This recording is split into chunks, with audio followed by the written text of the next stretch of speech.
සාධාරණ සමාජයක් සඳහා වන ජාතික ව්‍යාපාරය කාලීන සමාජ ආර්ථික දේශපාලන කරුණු පදනම් කරගෙන පොදු පුරවැසියන්ගේ දැනුම සහ අවබෝධය උදෙසා සිදු කරන කතිකා මාලාවේ තවත් එක් ඉතා වැදගත් කතිකාවකටයි අපි සූදානම් වෙන්නේ.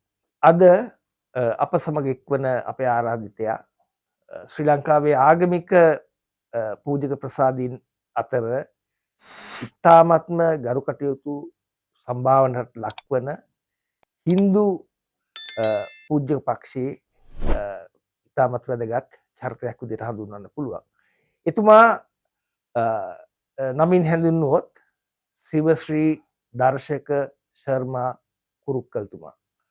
එතුමා ඇත්තටම මේ රටේ බෞද්ධ, ක්‍රිස්තියානි, ඉස්ලාම් කියන අනෙකුත් එතුමා නියෝජනය කරන හින්දු ආගමකින් පරිබාහිර අනෙකුත් ආගමික නායකයන් අතරේ ඉතාමත් සාදරයට සමාදරයට ලක්වන පූජකතුමයි. ඒ විතරක් නෙමෙයි, එතුමා තමන්ගේ ආගමික ප්‍රජාව අතර ආගමික කටයුතු සිදු කරනවට අමතරව මේ රටේ සමයාන්තර ආගමික නායකයන් සමග ඉතාමත් කිට්ටුවෙන් උරනුර ගැටි ඇසුරු කරන අන්තර් ආගමික සහජීවනයේ උදෙසා දැවැන්ත කැපවීමක නිරත වෙලා සිටින තරුණ පූජකතුමෙක් විදිහට හඳුන්වන්න පුළුවන්. අපි එතුමා ඉතාමත්ම ආදරයෙන් සාදරයෙන් පිළිගන්නවා. අයබෝවන්. ශ්‍රී දර්ශක ශර්මා කුරුක්කල්තුමාගෙන් මම පළමුවෙන්ම දැනගන්නට කැමතියි ඇත්තටම අපේ ප්‍රේක්ෂක ප්‍රජාවට අපේ පාඨක සමූහයට අවබෝධයක් ලබා ගැනීම සඳහා එතුමාගේ අධ්‍යාපනය සහ එතුමාගේ මේ ආගමික පසුබිම, මේ පූජකවරයෙක් විදිහට එතුමාගේ පැමිණීමේ පසුබිම ගැන කෙටියෙන් අපට හැඳින්වීමක් කරන්න කියලා ඉතාමත්ම ගෞරවයෙන් ඉල්ලා හිටිනවා. මාගේ අධ්‍යාපන පසුබිම බැලුවොත් මම නීතිඥ ක්ෂේත්‍ර තුලත් මම අධ්‍යයනය කරලා තියෙනවා. ඊපසු සමාජ සේවා කියන්නේ සෝෂියොලොජි පැත්තකින් උත් සාමූහික අධ්‍යාපන වෙනුවෙන් ඒ පාඨමාලාවක් කියන ඩිග්‍රියක් වගේ අධ්‍යාපන සුදුසුකම් ලැබිලා තියෙනවා. ඒකත් එක්ක අපේ ආගමික අධ්‍යාපනය කියනකොට අපේ සාම්ප්‍රදායික සංස්කෘතිය අරහා තියෙන්නේ වේදාගම කියන පාඩම් ආගමික පැත්තෙන්. සියලුම ඉන්දු ආගමික ඉහළ පූජකවරයෙක් ගැන ගන්න ඕනේ සියලුම පාඨමාලාවල් සහ අධ්‍යාපන සුදුසුකම් ලැබිලා තියෙනවා. ඉන්දියාවෙත් විශේෂම වාරණාසිපුරයේ ඉන්න ගුරුකුල හරහා මම වේද අධ්‍යයනය කියන අපේ වේද පාඩෙත් පාඩම් කරලා තියෙනවා. විශේෂයෙන් ගත්තොත් නූතන ශ්‍රී ලංකාවේ හින්දු ආගමික චාරිත්‍ර වාරිත්‍ර සිදු කරන පූජක පක්ෂ සැලකුවහම බොහෝ දෙනෙක් මැදිවිය ඉක්මූ චරිත විදිහට තමයි අපිට දකින්න ලැබෙන්නේ. නමුත් ඔබතුමා ඊටාත්ම ඒ අයට සාපේක්ෂව ඊටාම තරුණ පූජකවරයෙක්. ඒ විතරක් නෙවෙයි, සමාජයේ පිළිබඳ ඊටාම සවිඥානිකව සිටින කටයුතු කරන පූජකවරයෙක් විදිහට අපිට හඳුන්වන්න පුළුවන්. ඒ අනුව ගත්තාම ඔබතුමා කොහොමද දකින්නේ මේ ලංකාවේ හින්දු ආගමික පසුබිම සහ බෞද්ධ ආගමික පසුබිම අතර තියෙන අන්තර් සම්බන්ධය ඔබතුමා දකින්නේ කොහොමද? ඒකේ ඔබතුමාට ඒ පිළිබඳව තියෙන විග්‍රහය මොකක්ද? ඔබතුමා නිකන් එළියෙන් බලන්න අයට මේක පුළුවන් ඉන්දු ආගම සහ බෞද්ධ ආගම තුළ තියෙන සම්බන්ධතාවය කියලා මේ සුළු විදියට ඒක ගන්න පුළුවන්. ඒ ගැඹුරුවෙන් මේ ප්‍රශ්නය අපි අධ්‍යයනය කරොත් මේ ආගම දෙක තුළ ගැඹුරු සම්බන්ධතාවයක් තියෙනවා. මේ බෞද්ධ ආගම සහ ඉන්දු ආගම මුල පීඨ වී තියෙන්නේ ಭಾರತ සංස්කෘතිය තුළ, ಭಾರತ දේශය තුළ. ලාංකිකයේ ඉන්න හින්දු ආගම අපි නම් වශයෙන් අපි හින්දු කිව්වටම අපි මේ ආගමට අපි කියනවා සෛව ආගම කියලා. සෛව කියන මහා සම්ප්‍රදාය ඊශ්වර දෙවියන් මුල් කරගෙන පැවැත්වෙන ඉතාමත් පැරණිම සම්ප්‍රදාය. මේ ඉතාමත් පැරණිම සම්ප්‍රදාය තුල ගොඩක් සිද්ධාන්තවල තියෙනවනේ. ඒ බෞද්ධ ආගම, මහායාන, හීනායාන, ලංකාවේ තේරාවාදය පිළිපදිනවා. එතකොට ලංකාවේ තියෙන හින්දු ආගමේ තියෙන සෛව ඒ කොටස තුල අපි පිළිපදින්නේ සෛව සිද්ධාන්ත කියන ඉහළම සිද්ධාන්තය තමයි අපි ලංකාවේ අපි පිළිපදින්නේ. එතකොට මේම තියෙන මේ තුල අපි බලනවා නම් මේ දෙකම තුල අපිට සංකල්ප වශයෙන්, රාජ්‍ය පාලන වශයෙන්, සංස්කෘතිය වශයෙන්, මිනිසුන්ගේ හිත විලින් තියෙන සිතුවිලි වශයෙන් ගොඩක් සම්බන්ධතාව තියෙනවා. චාරිත්‍ර වාරිත්‍ර ගොඩක් දේ සම්බන්ධතාවය ඇත. ඇයි දන්නවද මේ ඉන්න මේක පිළිපදින්න මිනිසුන්ගේ මූල නැත්තම් මේ ඉන්න මිනිසුන්ගේ සම්බන්ධතාවය පැවැත්වෙලා තියෙන්නේ ಭಾರತೀಯ සංස්කෘතියත් එක්ක. මේ ලංකාවේ හින්දු ආගම ගත්තනම් හින්දු ආගමේ ශිව දෙවියන් ප්‍රධාන වශයෙන් ලංකාවේ ඉන්න සෛව ආගම තුල ශිව දෙවියන් ප්‍රධාන වශයෙන් මූල දෙවියන් වෙනවා. කියන මූල දෙවියන් වෙනවා. එතකොට ඒ ශිව දෙවියන්ම ප්‍රධානත්වයේ කරගෙන සෛව සිද්ධාන්තය පිළිපදින අය තුල දැන් ඒගොල්ලෝ කියනවා මේක ශිව භූමිය කියලා. මේ ශිව භූමියේ මෙහි හරි පිංබිමක් කියලා මේ ලංකාව ගැන කියනවා. එම බෞද්ධ ආගම ගත්තා නම් බෞද්ධ ආගමේ ඉන්න අය තේරාවාද බෞද්ධ පිළිපදින ලාංකිකයන් බුදුහාමුදුරන්ට මූල ස්ථානයක් මුල් තැනක් දෙනවා. ඊට පස්සේ ඒගොල්ලොත් කියනවා මේක බෞද්ධ රටක් කියලා. එතකොට එකම රටේ ජීවත් වෙන ළඟ චාරිත්‍රයේ තියෙන එකම කොටසෙන් ආපු මිනිස්සුන්ගේ සිතුවිලි වලින් තියෙන එක සමානතාවත් එක පැත්තක් කියන බෞද්ධ රටක් කියන එක පැත්තක් ශිව භූමිය කියන. දෙපැත්තම අධ්‍යාත්මික පිම්බීමක් කියලා තමයි අතන අපි පොදුවේ ගන්න ඕන වෙන්නේ. මේ රට කිව්වම ලංකාවක් කිව්වම මේක පිම්බීමක් කියලා. එතකොට අපි දැන් මොනවාද කරන්නේ කියලා බැලුවොත් ඒක හරිද මේක හරිද කියලා බලන්නේ. ඒත් අර පිම්බීම කියන වටිනාකම අපි අමතක වෙනවා. දෙවෙනි එක චාරිත්‍ර වාරිත්‍ර. දැන් Hindu වලින් තියෙන පරිවාර දේවතා. බෞද්ධ ආගමේ සතරවස් දෙවියන් විදියට ඒගොල්ලෝ වන්දනාමාන කරනවා. දැන් කතරගම ගත්තා නම් කතරගමේ කිරිවෙහෙරක් තියෙනවා. කතරගම දෙයාම්දුරන්ගේ දේවාලයක් තියෙනවා. දැන් උතුර ගත්තා නම් නාහ විහාරයක් තියෙනවා. අනිත් නාගභූෂණ යම්බේ දේවමෑණියන්ගේ දේවාලයක් තියෙනවා. එතකොට මේ ලාංකිකයන් විදියට අපි ඇසිරෙනකොට එක්කෝ දැන් බුදුහාමුදුරන්ගේ කතාව ගත්තන ඒක බුදුහාමුදුරන්ගේ චරිත ගත්තන ඒ ලාංකික දෙමළායට විශ්වාසයක් තියෙනවා තමන් නාග කුලයෙන් ආපු අය කියලා. ඒකට බුදුහාමුදුරන්ගේ අර තුන්වරක් ලංකාවට බුදුහාමුදුරන් වැඩම සිටියයි ලංකාවට එනකොට අර නාගදීපේ ලොකු සටනක් වෙන්න ඉන්නකොට ඒ කතාව හැමෝටම දන්න. ඒ සටන නවත්තන්නට බුදුහාමුදුර එතනට වැඩියා කියලා. එතකොට ලංකාවෙත් දෙමළාය ඇතුළත් බෞද්ධ සංස්කෘතියක් තියෙනවා. ඒ බෞද්ධ සංස්කෘතිය බෞද්ධ කියලා ආගම නමෙන් නැතුව Hindu ආගමේ තියෙන එක කොටසෙන් තියෙන ඉහළම දර්ශනයක් විදියට. ඒ කියන්නේ සංහින්දියාව, සාමය, අහිංසාවාදය ගැන අවබෝධ කරන ඉහළම දාර්ශනික කොටසක් විදියට තමයි Hindu ආගම අරහා ඒක අපි දකින්නේ. බුදුහාමුදුරන්ගේ ජීවිතය සහ ඒ බෞද්ධ දර්ශනය අපි දකින්නේ Hindu ආගමේ තියෙන එක කොටසක් අහිංසාවාද දාර්ශනික කොටසක් කියලා. එතකොට මේ වගේ තිබෙන මේ සංස්කෘතිය තුල තමයි අපි ජීවත් වෙන්නේ. අනිත් එක ගොඩක් චාරිත්‍ර වාරිත්‍ර දැන් සමහර බෞද්ධ ආගමේ වෙන චාරිත්‍ර වාරිත්‍ර වල Hindu ආගමෙත් තියෙනවා. Hindu ආගමේ තියෙන චාරිත්‍ර වාරිත්‍ර බෞද්ධ ඒ කියන්නේ අර සංස්කෘතිය අරහා තියෙන ඒ බැඳීම ආගම දෙකටම ගොඩක් චාරිත්‍රවත සමාන දේවලින් තියෙනවා. එතකොට මේක හරියටම අපි දැනගත්තා නම් මේ ආගම දෙක අනිත් එකත් කියනවා දැන් අපේ බෞද්ධ ආගමේ විශ්වාසයක් තියෙනවා. අනාගතයේ ලොවට පාළ වෙන එන බෝධිසත්වයන් ගැන. ඒකට ඒහෙත් කියන්නේ Hindu ආගමේ ඉහළම කුලයක බෝධිසත්වයන් වහන්සේ උපත ලබනවා කියන. එතකොට ඒ වගේ විශ්වාස තියෙනකොට මේ ලෝකේ Hindu ආගම සහ බෞද්ධ ආගම ගැන හිතලා බලනකොට ඒකේ දෙපැත්තම එක්කෝ වෙන තැනක් ගොඩක් තියෙනවා. දැන් බුදුහාමුදුරු ගත්තා නම් Hindu ආගමේ ඉපදලා ජීවත් වෙලා මේ ලෝකේ සත්‍ය සොයාගෙන යන ගමනෙන් උන්වහන්සේ දැනගත්ත ඒ සත්‍ය මේ ලෝකයට ප්‍රකාශ කරන විදිහට තමයි බුදුහාමුදුරන්ගේ ගොඩක් බණ දේශනාවල් තියෙන්නේ. එතකොට ඒ සමහර ගාථාව මට මගේ ලංවී සමා සේවා තුළ නිරත වෙලා ඉන්න ලොකුම අධ්‍යාපන සුදුකම් සේන හාමුදුරුවෝ වහන්සේ කෙනෙක්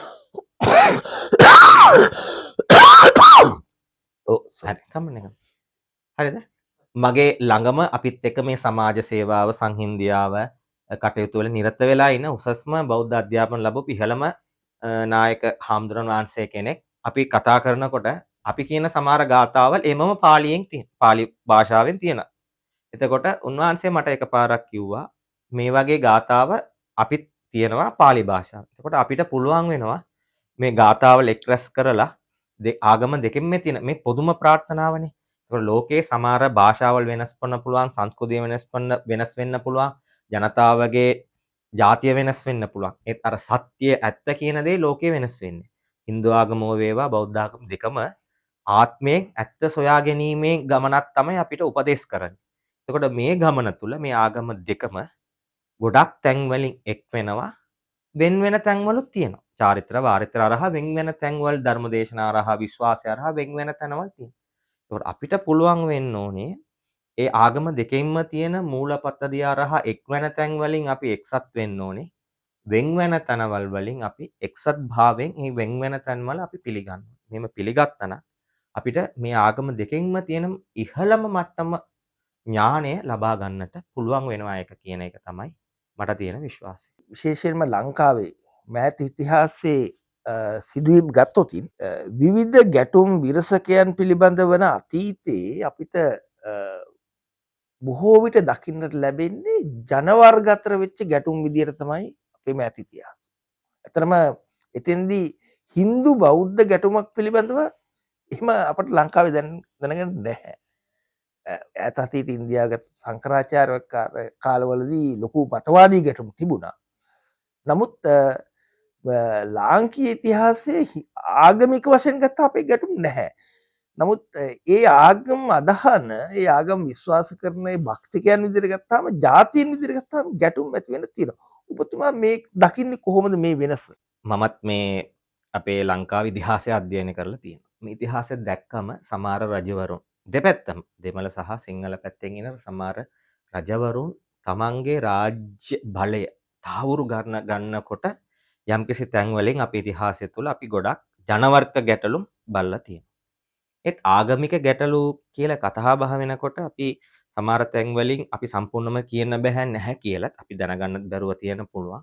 ඒත් ආගමික ගැටලු කියලා කියන එක අපි මේකෙම අඩු කියලා කියන්න පුළුවන් මේ ඉතිහාසය තොරතුරු හරහා. ඒ කියන්නේ මේ ආගම දෙකටම සම්බන්ධතාවයක් තිබුණා. මේ ආගම දෙකම මූල වෙලා හිටියේ ಭಾರತೀಯ සංස්කෘතියේ තියෙන ඒ පසුබිම. දැන් අපේ ලංකාවේ ඉන්න සිංහල අය දෙමළ ඒ ಭಾರತೀಯ සංස්කෘතිය පසුබිම මේ ආගම ගැටලුවට ඉඩ දෙන්නේ නැතුව සංඉන්දියාව හරහා සාමය හරහා මේ ආගම් දෙකම පැවැත්ගෙන යන්නට තිබිච්ච වරප්‍රසාද. දෙවැනි එක බෞද්ධ සමහර රජුරුවන්ගේ බිරිඳ ඒ කියන්නේ රාජ්‍ය බිරිඳවල් බැලුවා නම් Hindu යුව රජිනියක් හරි මොකක් හරි ඒ වගේ ඉතිහාස පසුබිම තියෙනවා. එතකොට එක පවුල ඇතුළම බෞද්ධ අය Hindu අය කියලා හැම සමාජයම තුළ දෙමළෝ වේවා සිංහලෝ වේවා ඒ සමාජය තුළ ජීවත් වෙච්ච පසුබිමකුත් ලංකාවේ තියෙනවා. එතකොට මෙතන ආගම ගැන ඉගෙන ගන්නකොට අපිට පුළුවන් වෙන්නේ ඒගොල්ලෝ ආගම හරියටම පිළිබැඳා. Hindu ලංකාවේ ඉන්න සෛව Hindu සංස්කෘතියෝ වේවා බෞද්ධ ආගම සංස්කෘතිය වේවා ලෝකයේ අන්‍ය දේශවලින් තියෙන අය පිළිබඳට වඩා පිළිවෙලට ඇත්ත කියනවා නම් ආගම ඉහළම පිළිපද්දා. එතකොට මේ දැන් සමහර දේවලින් දැන් අපිත් විදේශය එනකොට සමහර දේවාලය පන්සල වලට එක්කගෙන යනවා. දැන් සමහර පන්සල වලින් තියෙන ගොඩනැගිලි බලනකොට දේව කෝවිලේ තියෙන ගොඩනැගිල්ලට සමාන. කලාව, චිත්‍ර ඒව සමානට තියෙනවා. ඒක කෝවිලක් ඇවිල්ලා බලනකොට ඒගොල්ලොට එහෙම මෙහෙම වෙනසක් පෙහෙන්නේ. ඒ කියන්නේ අපේ සංස්කෘතිය තියපු තාක්ෂණික විද්‍යාව, ඒ කියන්නේ අපේ ආකිටෙක්චර්ස් කියනවා. ඒ කියන්නේ නිර්මාණ කලාව. මේව ඔක්කොම ගොඩක් දේ අපි ඉතිහාසයෙන් බැලුවා නම් දකුණු ඉන්දියාවෙන් ඇවිල්ලා මෙතන ඒ කලා නිර්මාණය කරපු අය ගොඩක් බැලුවා නම් Hindu පසුබිම තියෙනවා. එතකොට මෙතන මුල් උනේ හොඳ දෙයක්, හොඳ යාපතක්, හොඳ සමාජයක් ගොඩනගින්න ඕනේ කියලා තමයි හැමෝම කටයුතු කරලා තියෙනවා. මෙතන ආගම ගැටලුව හරි අඩු. සමහර තැන්වලින් ඉතිහාසය අපි බලන්න පුළුවන් සමහර රාජ්‍ය නායකයන් හරහා නැත්තම් අපි දැනුත් ඒව බලනවානේ තමගේ රාජ්‍ය වාසියට ජනවර්ගය තුළ ගොඩක් මේ ගැටලු වුණා. ඒත් ආගමික ඉතිහාසය තුළ ආගම් දෙකම ලොකුවට ගහගත්තා කියලා ඉතිහාස වලින් සඳහන් වෙන්නේ.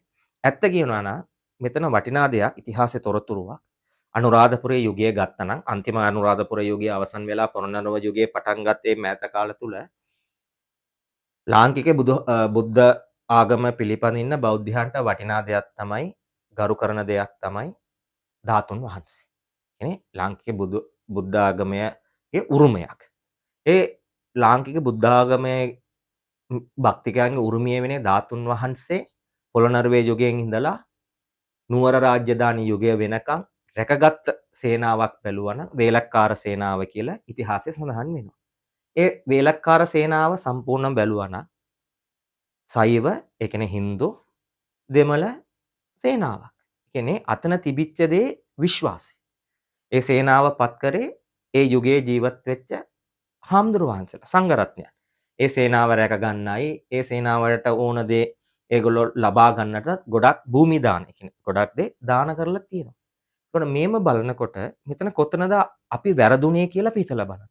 කියන්නේ ධාතුන් වහන්සේ රැක ගන්න Hindu දෙමළ සේනාවක් තමයි මුල් තැන දුන්න ඒ ඉතිහාසයෙන් ඉඳලා අපි එකෙන් එක්කෙනාට ගාගෙන අවුරුදු 30ක් යුද්ධයක් කරගෙන සිංගප්පූරුවට වඩා ඉහළින්ම තැනකින් දකුණු ආසියාවේ ඉන්න ඕන රටක් අපි කඩාකප්පල් කරා නම් අපි කොතනද වැරදුනේ කියලා අපි හැමෝම ඒ කියන්නේ දෙමළ සිංහල කියලා නෙවෙයි.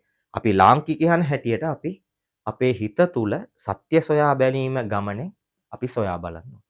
ඇත්තටම කුරුක්කල්තුමනි ලෝකේ තියෙන ප්‍රධාන ආගම් 4ක් ගත්තොත් කියන්නේ ක්‍රිස්තියානි, හින්දු, බෞද්ධ සහ ඉස්ලාම් කියන මේ ආගම් 4ම රටක ජනගහනයෙන් 10%කට වඩා නියෝජනය වෙනවා නම් එහෙම රටවල් තියෙන ලෝකේ රටවල් 7යි.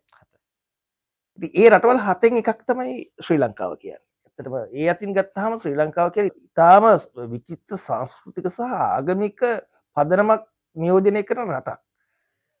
ජනවර්ගගත වශයෙන් ගත්තම එහෙමයි. සිංහල, බෞද්ධ, සිංහල, මුස්ලිම් සහ දෙමළ කියන ජනවර්ග ගත්තාම මේ රටේ 10%කට වඩා ආසන්න ප්‍රමාණයක් නියෝජනය වෙනවා.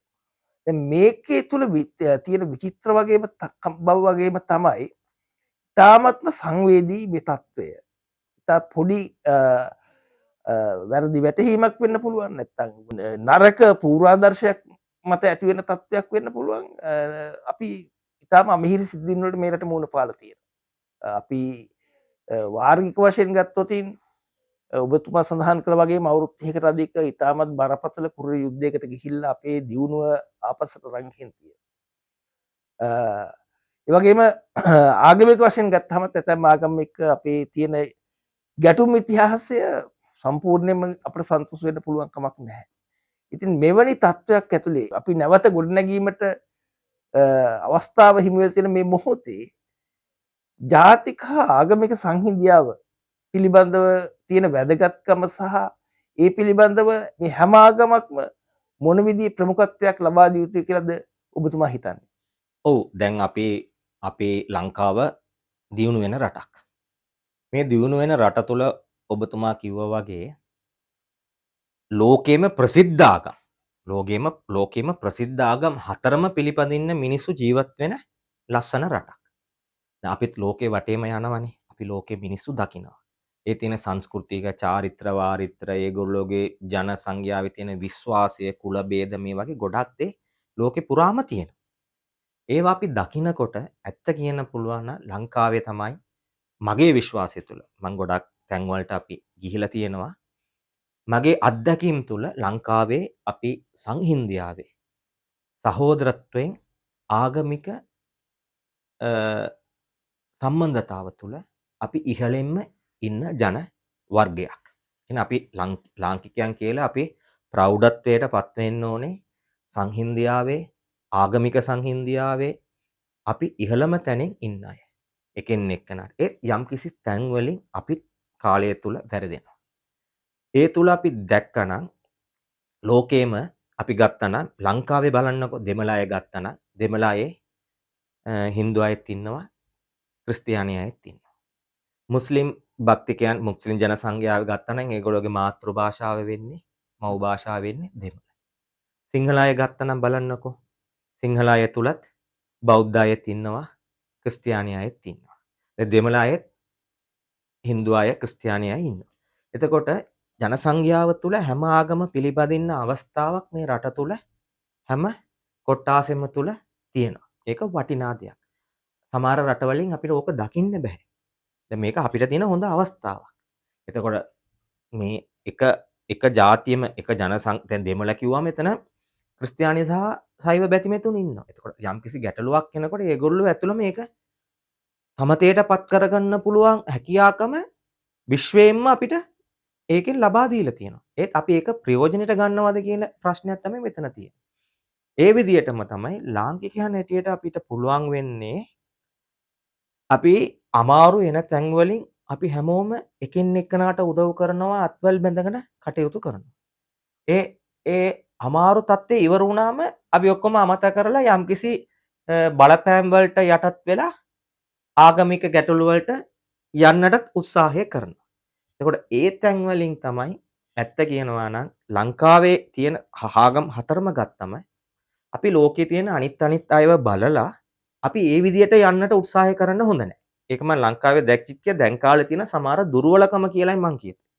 කියන්නේ ලංකාවේ තියෙන සෛව සංස්කෘතිය ඉන්දියාවට වඩා ඉහළම පැරණිම සංස්කෘතිය. හින්දු ආගම පැත්තෙන් සෛව සංස්කෘතිය. ලංකාවේ තියෙන බෞද්ධ සංස්කෘතිය දැක්කනම් ඒක ලෝකෙම විශිෂ්ටතාවක් තියෙන තේරාවාද සංස්කෘතිය ලංකාවේ තියෙනවා. ලංකාවේ තියෙන ක්‍රිස්තියානි සංස්කෘතිය දැක්කනම් අනිත් ලෝක බටහිර රටවලට වඩා විනයපූර්වක හොඳටම තියෙන ක්‍රිස්තියානි සංස්කෘතියක් ලංකාවේ තියෙනවා. ඒ වගේම තමයි මුස්ලිම් සංස්කෘතිය. කියන්නේ ලාංකික ආගම හතරටම ලාංකික හින්දු, ලාංකික ඉස්ලාම්, ලාංකික බෞද්ධ, ලාංකික ක්‍රිස්තියානි කියන විශිෂ්ටත්වයක් තියෙනවා. ඒ විශිෂ්ටත්වය තමයි අපි මේ ලෝකයට පෙන්වන්න ඕනේ අරහා සමහර අනිත් රටවලින් තියෙන සමහර විශ්වාසය දැන් තියෙන කාලය තුල අපිත් ඕන් නැතුව අපි අපේ ආගම ඇතුළ අපි තබා ගත්තා නම් රටේ යම්කිසි අසමතාවයට ආගම් හතරම පත් වෙයි කියන බයක් මට තියෙනවා. ඔබටත් මං කියන උත්සාහ කරන දේ ඔබ දැනගන්නත් පුළුවන්.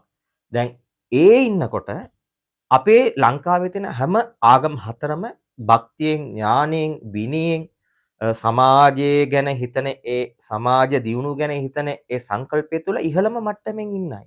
මේක හරියටම පාලනය කරොත්, කළමනාකර කරොත් ආගම හරහා මේ රට විශිෂ්ටත්වයක් වෙන රටක් විදියට අපිට ගොඩ නගා ගන්න පුළුවන්. ආගම හරහා විනය, ආගම හරහා අධ්‍යාපන, ආගම හරහා සමාජ ක්‍රියාකාරකම්, ආගම හරහා සමාජ දියුණු, දේශපාලන දියුණු ඒ ඔක්කොම අපිට පුළුවන් වෙනවා. දැන් මේ සංහින්දියාව ආගමික බැඳීම කියන්නේ ආගම් අතර තියෙන බැඳීම අරහනේ අපිට දැන් මෑත කාලය තුල ලංකාවේ ගොඩක් වෙනසකට හරි මගකට යන්න පුළුවන් උනේ.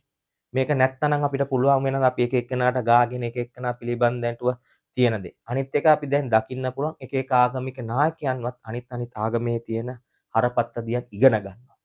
මේක අනිත් රටවල් වලින් නැහැ.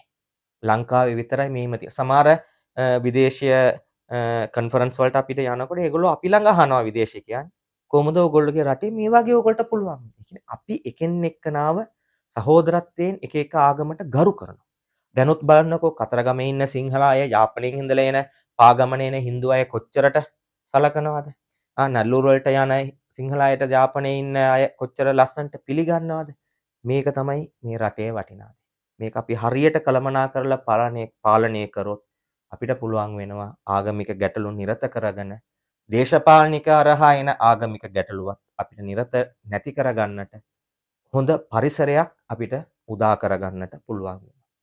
ඉතාමත් හරවත් සංවාදයකට එක්වුණ ශිවශ්‍රී දර්ශක ශර්මා කුරුක්කල්තුමාට අපේ සාධාරණ සමාජ ස්ථාවන ජාතික ව්‍යාපාරයේ විදිහට අපේ ස්තුතිය පුද කරමින් එතුමාගේ කාර්යයන් ඉතාමත්ම සාර්ථකව ඉදිරියට ගෙන යන්න හැකි වේවායිද ප්‍රාර්ථනා කරමින් අපි අපේ සංවාදය අද මෙතනින් හමාර කරනවා. බොහොම ස්තුතියි කුරුක්කල්තුමනි. ආයිබෝවන්.